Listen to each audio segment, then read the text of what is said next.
I found that nothing in life is worthwhile unless you take risks. Nothing.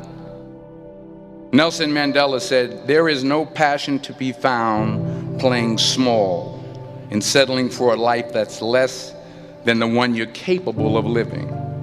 Now, I'm sure in your experiences in school and applying to college and picking your major and deciding what you want to do with life, I'm sure people have told you to make sure you have something to fall back on.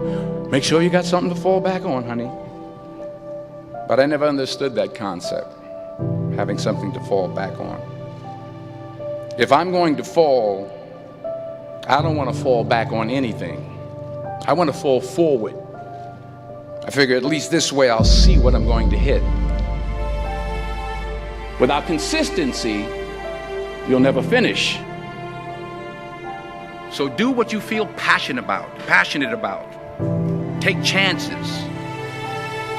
Don't be afraid to fail. There's an old IQ test, was 9 dots, and you had to draw 5 lines with a pencil within these 9 dots without lifting the pencil.